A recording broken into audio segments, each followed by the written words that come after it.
Yes. Come on the page number 94. The age of machine. The age of machine पर आइए, page number 94 है अपना, lesson number 13। जिन्होंने आज ही क्लास ज्वाइन किया है, पिछली बार नहीं की थी असिस्ट की, ओके, वो भी निकाल लीजिए। Take out page number 94। The chapter name is the age of machine, यानी कि हम इसमें मशीन्स के बारे में डिस्कस करेंगे। बट मशीन से पहले हम डिस्कस करेंगे कि जब मशीन नहीं थी उस समय क्या कंडीशन थी। ओके, आपको पता है, यू ऑलरेडी नो दैट जो एंशिएंट पीपल है, एंशिएंट टाइम के जो लोग थे, ओके, जिन्हें हम अर्ली मैन कहते हैं, तो उस समय अर्ली मैन कहते हैं, उस समय क्या थी, मशीन्स नहीं थी। ओके, उसमें इतनी टेक्नोलॉजी डेवलपमेंट नहीं हुई थी, उसमें ह्यूमन बींग्स में इतना माइंड नहीं था कि वो इन चीजों को यूज कर सके या इनका डेवलपमेंट कर सके, इंप्रूवमेंट कर सके। तो वो टूल्स यूज करते थे। ओके, क्या यूज करते थे बच्चों? वो टूल्स यूज करते हैं। और उन्होंने स्टार्टिंग में जो सबसे पहले जो टूल यूज किया वो क्या था, स्टोन से बने हुए थे। ओके, तो स्टोन से बने हुए जो टूल्स थे उनको वो शिकार करने में, हंटिंग में, इनमें काम में लेते थे। ओके, और बाद में फिर वो जैसे जैसे उसमें माइंड आया, जैसे जैसे उसकी नॉलेज बढ़ी, फिर उसने टूल जो स्टोन था उसके बाद में फिर उसने जो मेटल्स है उनके जो इम्प्लीमेंट्स है, जो वेपन्स है, ओके, जो टूल्स है वो यूज करने लगा। तो सबसे पहले उसने जिस मेटल को डिस्कवर किया था वो था कॉपर। ओके, तो copper was the first metal to be discovered by human beings. तो कॉपर फर्स्ट ऐसा मेटल है जिसे मनुष्य ने सबसे पहले डिस्कवर किया। ओके, अंडरलाइन आपने कर रखी होगी। तो ये और ये क्वेश्चन भी है, which the first metal to be discovered by human beings? Answer is copper. Okay, copper का सबसे पहले उन्होंने डिस्कवर किया था, लगभग 8000 ईयर्स बिफोर भी वो उसको यूज करते थे। इतने 8000 साल पहले भी वो उसको यूज करते थे। Okay,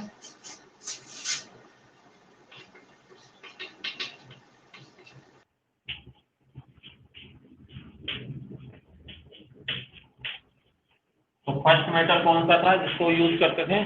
copper. And next after उसके लगभग 2000 ईयर्स आफ्टर, अभी से लगभग 6000 साल पहले, ओके, 6000 पहले उसने एक दूसरा भी मेटल खोज लिया था जिसे हम ब्रॉन्ज कहते हैं। ओके, क्या था वो? ब्रॉन्ज। ब्रॉन्ज मीन्स होता है, हिंदी में इसे कांसा बोलते हैं, जो कि कॉपर एंड टिन के मिक्सचर से बनाया जाता है। ओके, तो नेक्स्ट जो सेकंड मेटल था जो डिस्कवर किया गया था वो था ब्रॉन्ज।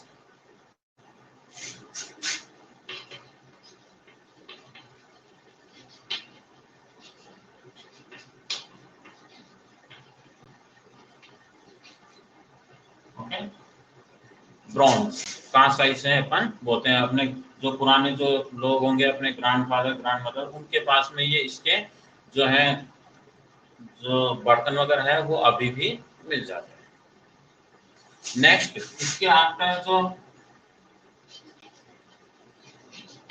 थर्ड मेटल था, ओके, थर्ड मेटल कौन सा डिस्कवर हुआ था? वो था आयरन। ओके, इसके बाद में थर्ड मेटल डिस्कवर हुआ आयरन। अब ये जो सभी जो मेटल्स थे इनसे क्या बनाए जाते थे? इनसे टूल्स वगैरह बनाए जाते थे, उनके टूल्स के यूज होते थे। जैसे मेन उनका वर्क क्या था? हंटिंग था। ओके, शिकार करने में उनको काफी हेल्प मिली इससे। इसके अलावा जब वो एग्रीकल्चर करने लगे, खेती करने लगे, उनको प्लगिंग वगैरह करने में भी इनकी हेल्प होने लगी। ओके, बट जो आयरन का जो इन्वेंट हुआ इससे उनकी जो ग्रोथ थी वो काफी ज्यादा बढ़ गई। अब इसका एक्सेस यूज होने लग गया, बिकॉज इसमें एक क्वालिटी ज्यादा थी कि ये काफी हार्ड था। ओके, तो स्ट्रॉन्ग रहता था, हार्ड रहता था, तो ये ज्यादा यूज में, तो इसकी वजह से जो अपनी टेक्नोलॉजी है वो काफी ग्रो हो गई, काफी उसमें डेवलपमेंट हो गई। ओके,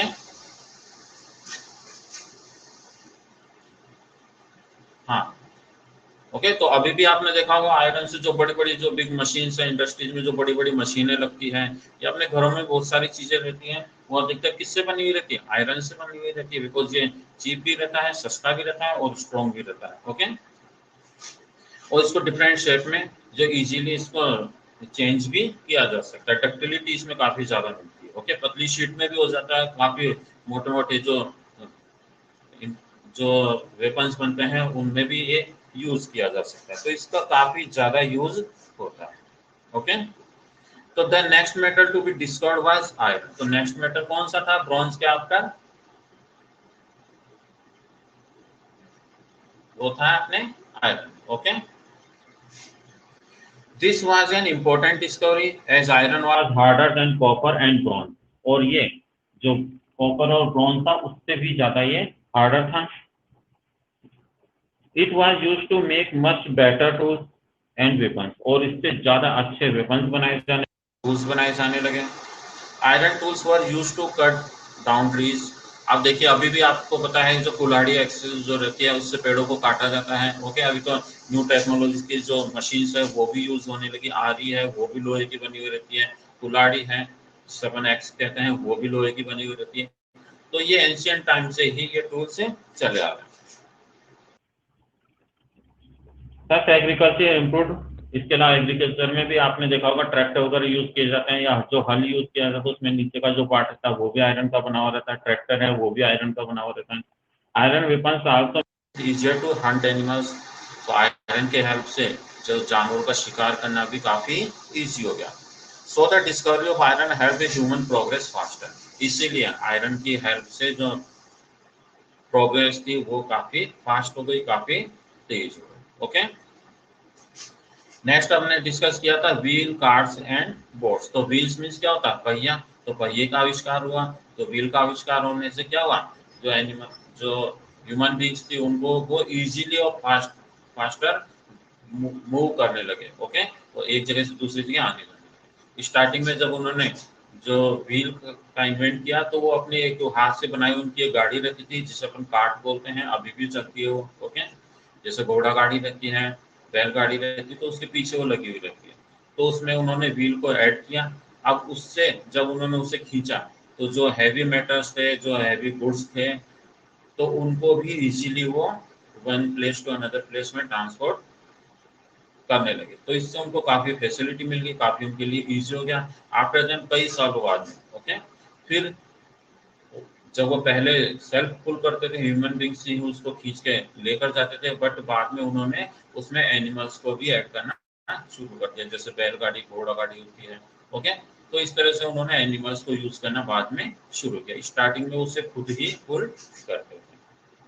यहाँ तक आ गया बच्चों समझ में?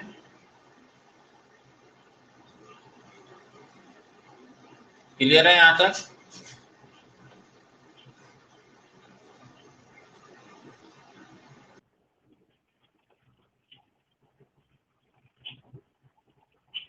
ओके, अब देखिए नेक्स्ट अपने इसमें क्या है, बोर्ड्स।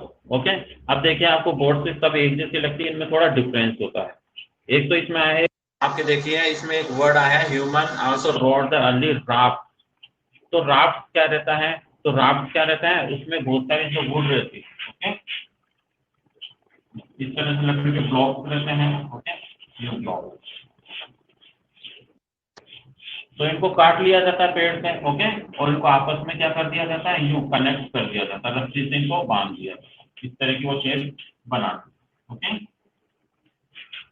तो इस तरह की वो अभी भी डिस्कवरी चैनल देखा होगा, तो उसमें जो वो बेयर्ड है वो इसी तरह की राफ्ट कई बार यूज करते हैं। ओके, बहुत सारी जो लकड़ियां रहती है उनको आपस में क्या कर देते हैं, बांध देते हैं, और रस्सी से बांध देते हैं, और उसके थ्रू क्या करते हैं, वो जो रिवर रहती है या जो भी रहता है उसमें one place to another place जाते हैं। तो इससे हम राफ्ट कहते हैं। ओके, इस तरह की वो बनी हुई रहती है। क्लियर है? तो इसमें पॉइंट आया है, स्टार्टिंग में जो ह्यूमन बींग्स थे उन्होंने ये ही यूज किया था राफ्ट। अभी की जैसे बड़ी बड़ी शिप्स तो उस समय थी नहीं, तो राफ्ट ही वो यूज करते थे। ओके,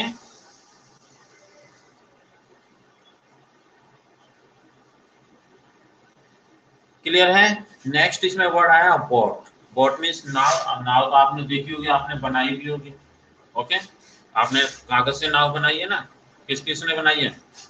तो आप पेज फाड़ते हैं कॉपी में से। ओके, फिर उसकी बोर्ड बना लेते हैं, या फिर जब टेस्ट होता है आपके तो मार्क्स कम आते हैं तो उसकी भी आप बोर्ड बना लेते हैं,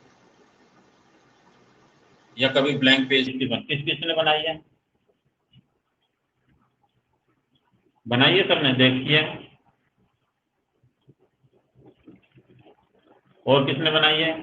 जल्दी बताइए, किसने नहीं बनाई अभी तक?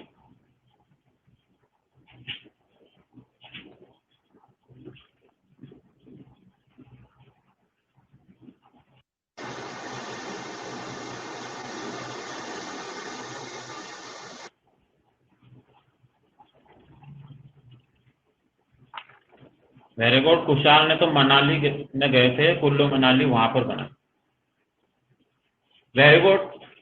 यानी कि आपने कॉपी में से पेज फाड़ के और जिसमें मार्क्स कम आते हैं उन सबकी बोर्ड बना ली। ओके, इसलिए फिर आपके पास वो कॉपी नहीं रहती। आपको कहा जाता है कि स्कूल की कॉपी में पेज नहीं फाड़ेंगे फालतू। इसके अलावा जो कॉपीज रहती है उनको भी सेफ रखेंगे, फोल्डर में बनाकर रखना चाहिए, बट आप उसकी क्या बना लेते हैं? बोर्ड। इसलिए वो बाद में आपके पास में नहीं मिलती। केवल प्रियांश प्रियांश शर्मा ऐसा है जिन्होंने टेस्ट कॉपी में से पेज लेकर उसकी बोर्ड नहीं बनाई। ओके, बाकी देखिए किसकी, कुशाल ने बनाई है, आयुष ने बनाई है, नव्या ने बनाई है। कुशाल ने तो मनाली में जाकर भी बना ली। Very good.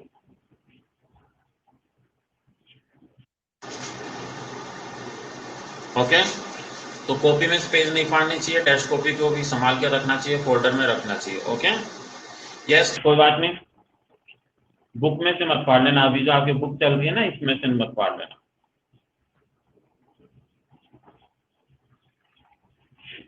यस, तो वो जो आप जो बनाते हैं ना, तो उसी तरह की रहती है। ओके, अब ये देखिए इस तरह की, तो ये जो रहती है इसे हम कहते हैं board. Okay, this is called board. Okay, ये क्या कहना है कि board. Board means now. Clear है? तो आपको राफ्ट्स पता लग गया, वुड्स को आपस में कनेक्ट करके राफ्ट बनाई जाती है, और इस तरह से जो बनाई जाती है वो बोर्ड रहती है। और इसके अलावा आपने कई बार पिक्चर्स में देखी होगी, फोटो में देखी होगी, इसमें कुछ यहाँ ऊपर ऐसे कुछ कपड़ा सा लगा हुआ रहता है। ओके, यूं इस तरह की शेप में रहती है कुछ बोर्ड, तो वो बोर्ड नहीं रहती, वो सेल बोर्ड होती है। ओके, तो इनमें डिफरेंस होता है, ये इसलिए मैं बता रहा हूँ कि आपको डिफरेंस भी पता होना चाहिए। What is the difference between raft board and sail board? Okay, तो इस तरह से उसमें कपड़ा रखा है, ये एयर जो विंड्स आती है उसके जो प्रेशर रहता है उससे इसमें मूवमेंट होता है और ये फास्ट हो जाती है। ओके, या उसका इफेक्ट इसमें पड़ता है, इसमें जो कपड़ा रहता है उसको चेंज किया जाता है और उसको प्रॉपर डायरेक्शन में किया जाता है। ओके, नेक्स्ट होती है आपकी शिप। शिप तो आपने देखी होगी। ओके, प्रेजेंट में शिप की फोटो ज्यादा रहती है, काफी बड़ी ऊंची बिल्डिंग जैसी रहती है, उसे हम शिप्स कहते हैं। ओके, तो ये डिफरेंसेस है और ये डिफरेंसेस के बारे में हमें पता होना चाहिए। ओके देवांश, तो स्टार्टिंग में जो राफ्ट, फिर बोट और फिर सेल बोट यूज किया गया। प्रेजेंट में तो आपने देखा होगा कितने जो बड़ी बड़ी बिल्डिंग्स रहती है, ओके, इस तरह की शिप्स चलती है। तो वो इसी वजह से पॉसिबल हुआ कि स्टार्टिंग से ह्यूमन बींग्स ने अपना माइंड यूज किया, और जब उनके पास में अभी एनर्जी के डिफरेंट सोर्सेज हो गए तो उन्होंने इस तरह की शिप्स भी डेवलप कर दी। नेक्स्ट आता अपना इसमें स्टीम इंजन। ओके, तो स्टीम इंजन है, इसके इन्वेंटर कौन थे? हुआ the inventor of steam engine? बताइए, स्टीम इंजन का आविष्कार किसने किया?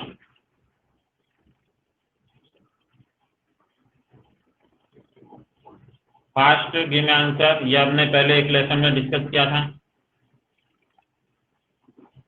वेरी गुड, जेम्स वाट ने। ओके, तो जेम्स लगभग 240 ईयर्स के थे, इसमें 300 लिखा है, बट जो स्टीम इंजन था जिसको यूज में किया गया था, ओके, वो लगभग 240 ईयर्स पहले बनाया गया था, जबकि उससे पहले एक बार बनाया गया था, उसका मॉडल बनाया गया था, वो 300 ईयर्स पहले बनाया, बट जो प्रॉपरली स्टीम इंजन बनाया गया था वो जेम्स वाट द्वारा बनाया गया था 240 ईयर्स पहले। Okay, till about 300 years ago people used the power of their own muscles, animals और the force of wind and flowing water to do all work. अपनी मसल यूज करते थे, मसल का मतलब है अपनी ताकत लगाते थे और उसको खींचते थे गाड़ियों को।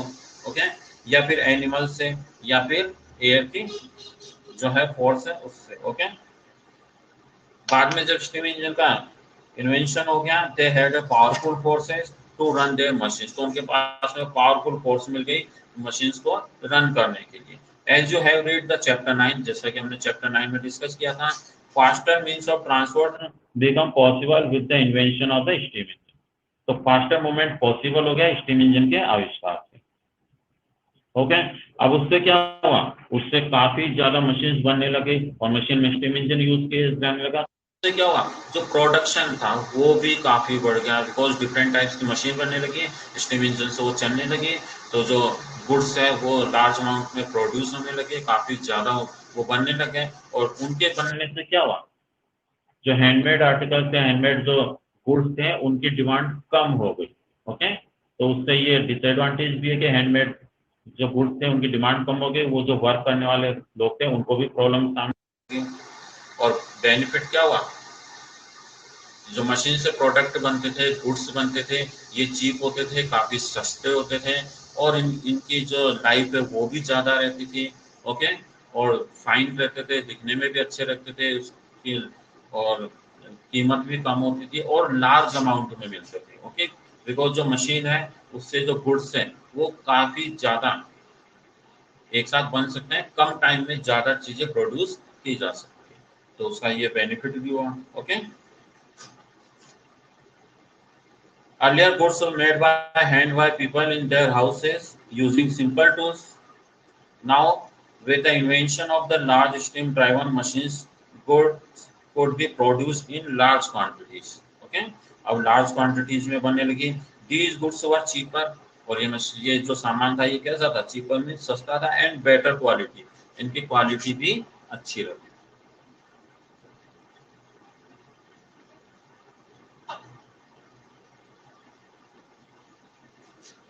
सो more people bought them, quality अच्छी थी, चीपर थे, लार्ज अमाउंट में बनते थे, तो अब ये चीजें जो मशीन से बनाई जाने लगती, अब ये ज्यादा लोगों तक पहुंचने लगी। उससे पहले क्या था, जो हैंडमेड गुड्स थे वो सभी लोगों तक नहीं पहुंच पाते थे, बिकॉज उसमें टाइम ज्यादा लगता था, एक्सपेंसिव होती थी वो, इसलिए कुछ सिलेक्टेड पीपल्स के पास में वो चीजें पहुंच पाती थी। लेकिन जो मशीन से बनी हुई चीजें हैं वो सबके पास पहुंचने लगी।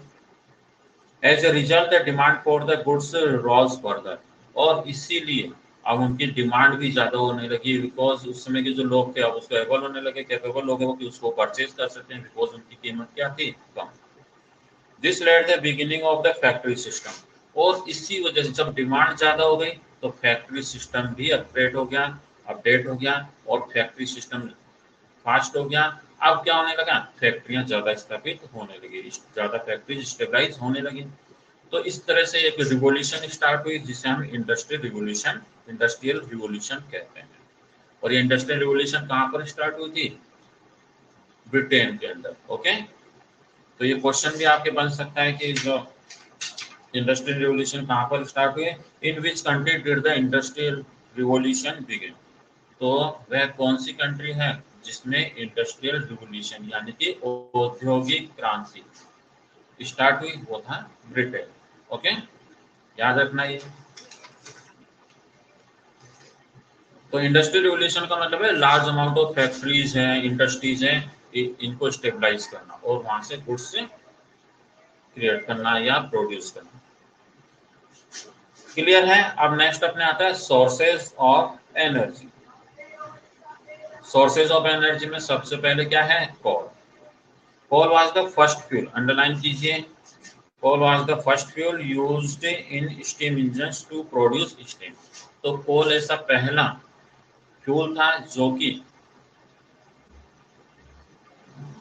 कि यूज किया जाता है, used in steam engine to produce steam. Underline कर लेना इसमें कि जो स्टीम, आपको पता है कि कोयला अपन जैसे घर में भी जलाते हैं तो उससे हीट एनर्जी निकलती है, तो उसी तरह स्टीम इंजन में यूज किया जाता है। उसमें वाटर वगैरह कुछ रहता होगा, पहले से भरा हुआ वाटर रहता है, तो नीचे से जब उसको हीट मिलती है तो वो इवोपोरेट होता है और स्टीम बनती है। ओके, जैसे आपने घर में देखा होगा, वाटर बॉईल करते हैं, मिल्क बॉईल करते हैं, तो उसमें स्टीम निकलती है ऊपर से। ओके, वो स्टीम है, तो उससे एनर्जी बनती है और उससे इंजन चलता था, तो ये काफी ज्यादा उसमें यूज किया जाता था।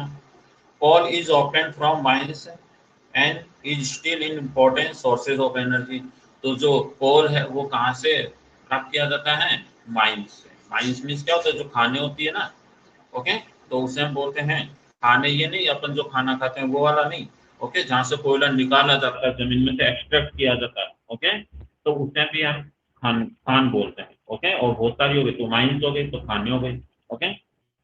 और माइनिंग मीन्स होता है खनन, यानी कि जो उसको निकालने एक्सट्रैक्ट करने का जो प्रोसीजर है,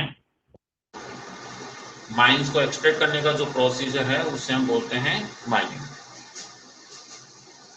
large amount of coal are used in power plants to produce electricity, तो पावर प्लांट में भी यूज किया जाता है कोल्स को, जिससे कि इलेक्ट्रिसिटी प्रोड्यूस की जा सके। Coal is formed in nature from dead trees. अब देखिए, अपनी जो अर्थ है, लैंड है, उसके अंदर कोल आया कहाँ से?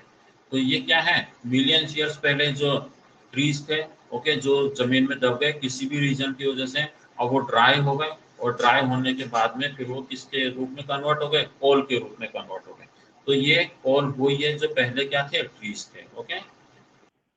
या और भी कोई डिकेड पार्टिकल हो सकते हैं। Therefore the amount of coal on earth is limited, और अपनी जो अर्थ है उसके अंदर जो कोल है वो लिमिटेड है, यानी कि उसकी लिमिटेशन है, बिकॉज जितने जो उस समय ट्रीज जो जमीन में दबे थे उनमें से बहुत सारे तो नष्ट हो गए, केवल कुछ है जो कोयले में चेंज हो गए। और एक्सपर्ट्स कहते हैं कि नेक्स्ट जो इन फ्यूचर में 250 ईयर्स में ये क्या हो जाएंगे, पूरी तरह जो कोयला है अपनी अर्थ से क्या हो जाएगा? फिनिश हो जाएगा। इसलिए कहा जाता है कि इसको हम जो है प्रॉपर वे से ही हम इसको यूज करें, जिससे कि लंबे टाइम तक हम अपनी जो जनरेशन है वो भी इसको यूज कर सके, उनके यूज में आ सके। एक्सेस इसको यूज नहीं करना चाहिए, वेस्ट इसको नहीं करना चाहिए।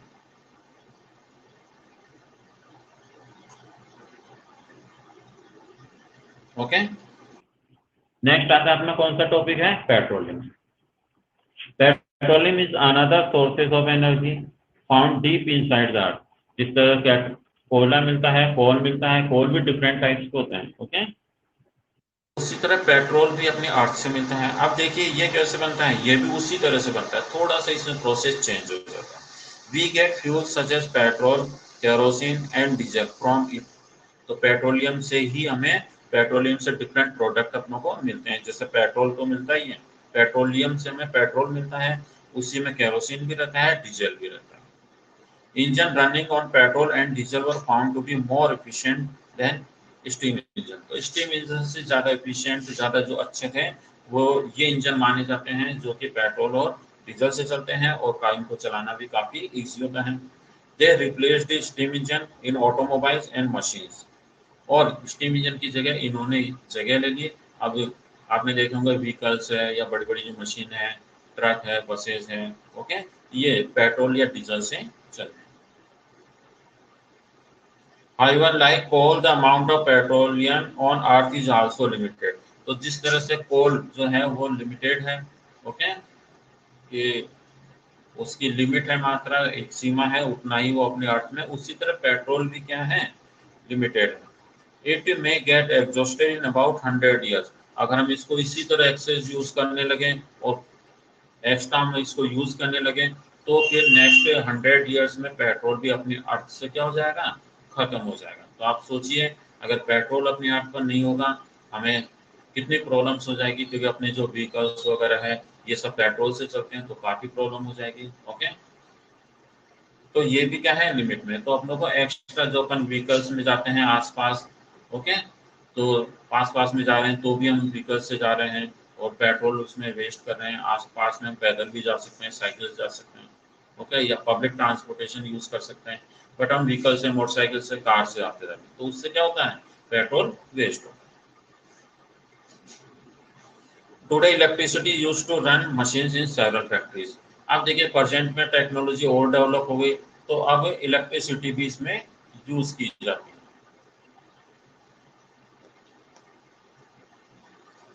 ओके। तो जैसे पहले आपने देखा स्टीम इंजन से जो है ट्रेन वगैरह चलती थी, मशीनें चलती थी, ओके। नेक्स्ट आपने देखा कि पेट्रोल से, डीजल से, इनसे भी चलने लगी। और प्रेजेंट में आप देखेंगे बहुत सारी, जैसे आपने यहाँ देखा होगा मेट्रो ट्रेन है, तो मेट्रो ट्रेन किससे चलती है? बिजली से चलती है, इलेक्ट्रिसिटी से चलती है। और भी बहुत सारी चीजें हैं, फैक्ट्रियाँ, इंडस्ट्रीज है, तो वहां पर भी इलेक्ट्रिसिटी ज्यादा यूज की जाने लगी। आपने देखा होगा व्हीकल्स है, कार है, ओके, या फिर स्कूटी है या बाइक है, ये भी अब बिजली से चलने वाली आ गई। Run machines in several factories. About 200 years ago, Alejandro Volta become the first person to make a small battery। तो एक स्मॉल बैटरी, सबसे पहले एक बैटरी जो रहती है उसमें इलेक्ट्रिसिटी स्टोर रहती है, तो उसको इन्वेंट करने वाले कौन थे? Alessandro Volta. Okay, which could produce an electric current in a wire। Later generators were made to produce electricity। बाद में जनरेटर भी बन गया जिससे कि इलेक्ट्रिसिटी प्रोड्यूस की जाती थी। आपने कहीं देखा होगा शादी वगैरह में तो जनरेटर चलता रहता है। ओके, तो उससे इलेक्ट्रिसिटी क्या होती है? प्रोड्यूस होती है। Fuels such as coal, diesel, petrol, natural gas are used to run the generators। Natural gas भी यूज की जाती है जनरेटर को चलाने के लिए। Today the force of flowing water of rivers is also used to generate electricity। ये भी मोस्ट है। अब देखिए प्रेजेंट में क्या है, जो फ्लोइंग वाटर है, बहता हुआ जो पानी रहता है जो कि बहुत स्पीड से बहता है, तो उससे भी इलेक्ट्रिसिटी प्रोड्यूस की जाती है। और दिस टाइप जो इलेक्ट्रिसिटी है that is this is called hydro electricity. Means hydro means क्या होता है? वाटर होता है। तो पानी से जो बनने वाली इलेक्ट्रिसिटी है उसे हम क्या बोलते हैं? Hydro electricity. तो इसको आप ब्रैकेट में बंद कीजिए। The force of flowing water of river is also used to generate electricity। This is called hydroelectricity। Okay, flowing water से जो इलेक्ट्रिसिटी जनरेट की जाती है उसे हम हाइड्रो इलेक्ट्रिसिटी कहते हैं। Dams are built across river to produce hydro electricity. Dams produce किए जाते हैं रिवर के पास में जिससे कि हाइड्रो इलेक्ट्रिसिटी क्या की जा सके? प्रोड्यूस की जा सके। इसका एक प्रोसीजर रहता है, आपके इसमें प्रोसीजर नहीं है, मैं शॉर्ट में बता देता हूँ। डैम्स के स्टोर रहता है, फिर उसको स्पीड से गिराया जाता है, नीचे मशीन से लगी रहती है, उसमें टर्बाइंस रहता है। ओके, तो टर्बाइंस रहते हैं, वो उससे क्या होता है? रोटेट होता है। उसके रोटेट होने से एनर्जी प्रोड्यूस होती है और फिर उससे इलेक्ट्रिसिटी बनती है जिसे हम हाइड्रो इलेक्ट्रिसिटी कहते हैं। ओके, क्लियर है बच्चों? नेक्स्ट आता है आपका अल्टरनेटिव सोर्सेज ऑफ एनर्जी, जो हम नेक्स्ट क्लास में डिस्कस करेंगे बिकॉज अपना टाइम हैज ओवर हो रहा है। ओके, ओनली इसमें वन पैराग्राफ है, शॉर्ट में मैं समझा देता हूँ आपको भी। Okay, the fact that we have limited amount of fuel on the earth, fuels also cause pollution when burn. इसके अलावा जैसे पेट्रोल है, कोयला है, डीजल है, इससे क्या होता है? इलेक्ट्रिसिटी, तो इससे एनर्जी तो प्रोड्यूस होती है बट पॉल्यूशन भी होता है। इसीलिए scientist therefore developing other sources of energy. इसलिए जो वैज्ञानिक है, साइंटिस्ट है, उन्होंने अदर सोर्सेज भी प्रोड्यूस किए, डेवलप किए हैं। प्रॉब्लम्स विल नॉट अराइज, जैसे atomic energy, solar energy, energy of wind, okay, hydro electricity to be used more and more in future. तो ये और भी टेक्नोलॉजी डेवलप हुई है जिससे कि जो सोर्सेज ऑफ एनर्जी है वो डेवलप हो गई। डिफरेंट टाइप्स के अपनों को ये एनर्जी के सोर्सेज मिल गए, तो और ये फ्यूचर में लॉन्ग टाइम तक चलती है, ये कभी खत्म नहीं होती। बिकॉज विंड है, विंड एनर्जी हमेशा चलेगी। ओके, नॉन एग्जॉस्टिबल है ये। इसके अलावा जो है सोलर एनर्जी, ये कभी फिनिश नहीं हो सकती, ये भी फ्यूचर में हमेशा अपनों को मिलेगी। तो ये सोर्सेज भी अब साइंटिस्ट ने डेवलप कर लिए हैं। आपने देखा होगा सोलर एनर्जी, जो आपने घरों में इनमें भी देखा होगा कि उसके ऊपर एक प्लांट लगा दिया जाता है सोलर एनर्जी का, उससे अपनों को घरों में इलेक्ट्रिसिटी मिल जाती है। ओके, तो ये फ्यूचर में कभी खत्म होने वाली नहीं है, तो इनका भी हमें यूज करना चाहिए जिससे कि जो अपने कोल है, पेट्रोल है, डीजल है, ओके, इन चीजों को हम क्या कर सकें? लॉन्ग टाइम के लिए भी सेव रख सकें। ओके, तो इस तरह से अपना ये चैप्टर फिनिश हुआ। आई थिंक आपको समझ में आ गया होगा। जो भी समझ में नहीं आया आप इस चैप्टर को एक बार रीड करना और नेक्स्ट क्लास में पहले वो मुझसे पूछना। ओके, उसके बाद में हम इसके क्वेश्चन आंसर करें। Okay, bye, have a nice time.